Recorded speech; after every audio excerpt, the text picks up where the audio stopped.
Right at the start, I'd just like to say thank you to Association Fer de Lance, where all of these photographs have come from them, and in particular Nicholas, who has supplied them. Thank you once again.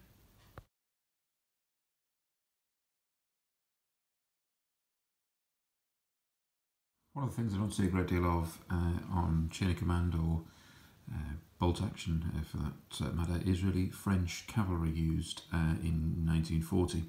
So what I thought I'd put together is just a very small unit, half a dozen horses with mounted riders, and then the infantry to go with it, and then I'll have a look at them actually on the tabletop. So yeah, just a small video here putting this together, have a look at some of the colours used to paint them, and see what the end we get with them.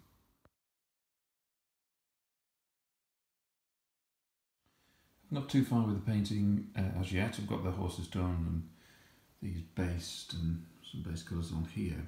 But I wondered to myself whether it might be useful at the end of doing this, as well as showing the painting process, also having a look at a comparison between this unit, if we used it for chain of command, and bolt action, and see how effective it might be in the game. So I'll do that as a comparison right at the end.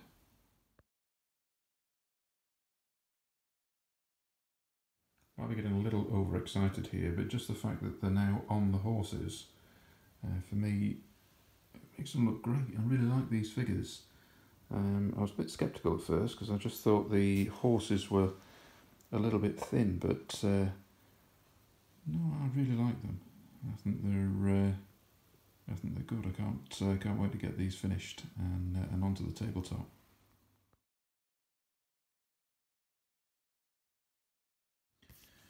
Right, well, this is a kind of important part of how I do the painting. I would say I'm a really ordinary painter, and I like to get the figures onto the board. That's the whole idea, getting onto the tabletop. And so what I do at this stage, once I've got quite a lot of matte paints on them, so covering the main uniform, rifle face, etc., helmet, is then put the wash on.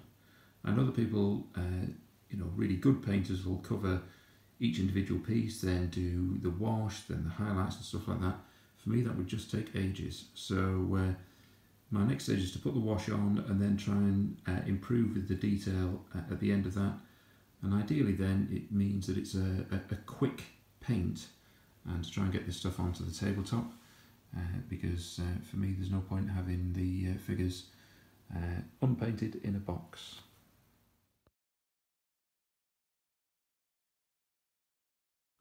So you can see straight away the difference between just by adding a wash onto it. It really gives some depth to the figures where the mats obviously just don't look good at all, and then suddenly it's just transformed. Really, the washes from Army Painter I really like. We're now at the final stages. The lighting here isn't great, so it isn't really picking up the figures particularly well. This needs to be based out, and then we're more or less complete. I'll then go through the paints used and the options of how they're the best deployed across chain of command and bolt action.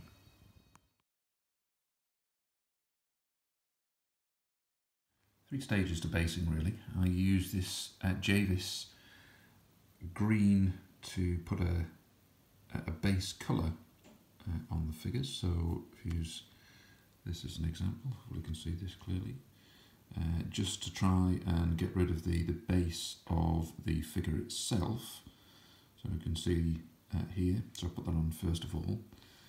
Then I'll add lichen. So on this example, you can see that as we begin to break up the image, add some lichen there, it gives a bit more feel really to the figure. But this isn't completed, but that's where we start to add that. And then finally, I'll add elements of grass onto it, that might cover spots which have either been missed or don't look great, but those are the three pieces that I put together with the base, and I'll come back to you once it's completed.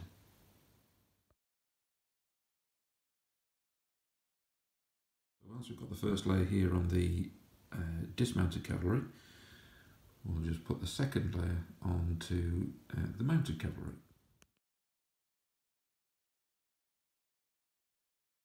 As the figures dry, I thought I'd just move and have a look at the games I'm referring to, both Chain of Command and Bolt Action, along with the supplementary information for them. The figures that I'm painting are from Warlord games, and the Warlord games heavily promote this game, Bolt Action. This is where I started in terms of World War II games, and it's an excellent game, extremely popular.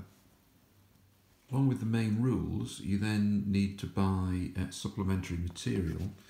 So for France 1940, you can buy the French army and the Allies, and then obviously the German army, although that covers across the Second World War. But in addition to that, for that campaign, you also need to purchase the Battle of France campaign book.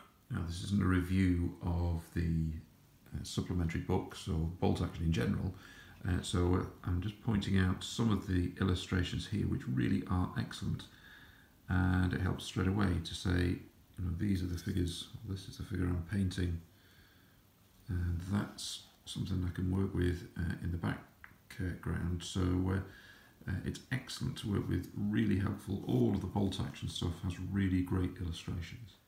And so finally, in this particular section, we can see we have the cavalry, and it's pretty helpful for the way it's structured here in Bolt Action, because although it says quite clearly that it comprises 13 men, actually you can play the game with 1 NCO and 5 men. So as I have 6 here, 6 cavalry, I can enter the game with that. And the way this game is played, it's on a point basis. So therefore, you have a small section, because I've only got half a dozen cavalry. I'll not be penalised for that, because, well, that's all I'm deploying, and I'll just use the point elsewhere for other forces. Bolt Action then refers in the main rulebook for cavalry about how they differentiate between themselves and infantry. The advantage appears to be quite clearly the movement that they have, but they are relatively low in numbers, particularly if you've only got half a dozen, as in this case. Flip over the page, and it gives an additional piece of information with regards to being tough fighters. So yes, if used in the right circumstance, cavalry would appear to be very useful. And I think in terms of Bolt Action, from a practical point of view, the fact that you can deploy with just half a dozen figures, you're not really penalised for that, it just seems to be a good one. The difference also in Bolt Action is that the range of fire is very limited, and therefore cavalry, I think, might well do a little better in terms of their survival rate in Bolt Action than potentially in Chain of Command. I'll put that out as a question, and people who have far greater knowledge than I do can come back with their thoughts. Chain of Command, however, is a very different game, I think, principally because the mechanism of the game is that you roll 5 dice to see what activity you can do in a particular phase. It differs from Bolt Action because both sides have all units being activated in one turn, although you can, in theory, reduce the number of dice that you have in the bag for Bolt Action. But the principle is that all units will be active at some point in a particular turn. Chain of Command doesn't give you that option, and instead it's all on the command process. Now, I'll stop at that point because it's not really a review of this game, but to try and make a differentiation between the two. Similar to Bolt Action, we have our main rulebook, and then for particular periods you then go to these supplements, including this one for Blitzkrieg 1940. Now if we move into the chain of command forces, you'd notice that they are very, very detailed in terms of their structure and in particular at a platoon level. Therefore, as it goes into this detail, it looks to try and highlight the correct structure about what platoons might look like, etc. As a consequence, you need to have the right number of figures. There is variables with that, and you know, it's your own game, so you can really set out what you wish. However, when you pick a section for a particular platoon, it will be done at a certain level. So the support that you get will be of these levels. So you may, for example, have 5 supplementary support points to use, and if you pick a cavalry section and you only have 6 figures, well, that's what you've got to work with. Now, you can be a little bit imaginative and sort of use different markers or things like that, but if you want to be a purist and put it on the table and it's a pure representation of what you have, then that might be a limitation. However, that said, this is an exceptionally good game. So without trying to make any comment between the two games as a comparison, I think these figures, that as they get to completion, will work very well in either game, but we just need to be a little bit mindful that they are slightly different in terms of their effectiveness in between the two.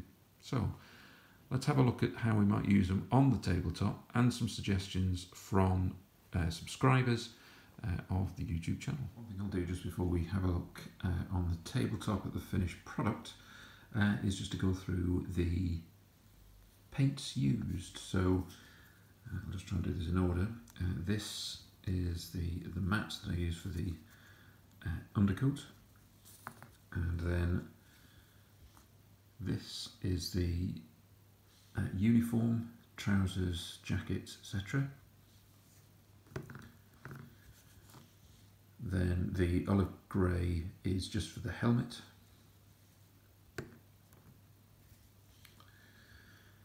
The sort of green grey I've used for the blankets on the back of the horses.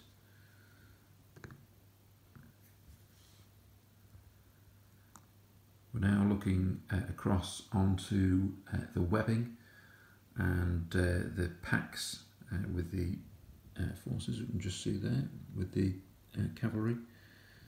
So it's this one here, the 821.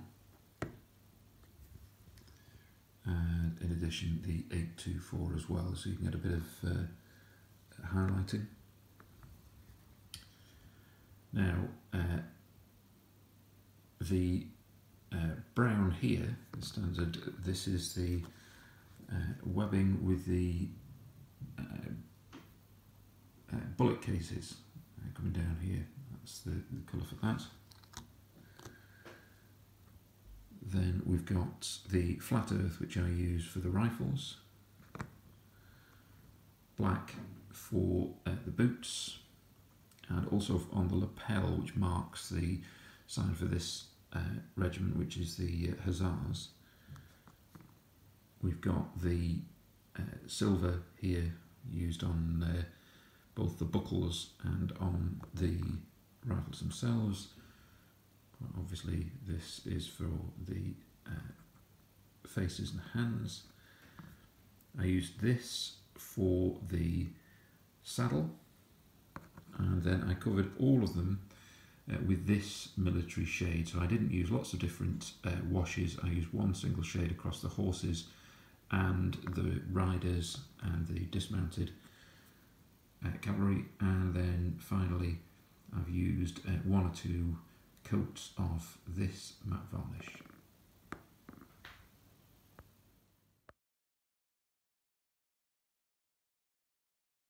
Right, just before we get this onto the tabletop, I've tried to get this into slightly better light on what is a very, very gloomy day outside. So yeah, here we go with the cavalry, the mounted cavalry, and dismounted cavalry. It's taken less than a week to put together. The whole purpose of this is to get it onto the tabletop, get it a good standard, and something that I think looks pretty good and pretty similar to the real thing. You'll have seen all of the photographs that I've put in between, and that's courtesy of Association Fer de Lance, and yeah, let's finally put that out on the tabletop. And here we are, back on the tabletop, and back in France 1940 as the French patrol move forward past the watermill, and we've got our dismounted force here ready to have a look and screen out across the river. Okay, so thanks very much for watching. Hope some of this has been useful, and if you've got any thoughts, then please feel free to add some notes on YouTube. At the end, if you just want to subscribe and click, and you'll get all of the various different videos that come through, either games or videos like this, once a week ideally. And yeah, I hope that this has been useful. Thanks once again to Association Fer de Lance, and to Nicholas in particular. And yeah, I hope to see you soon, and with our next article from Wargaming World.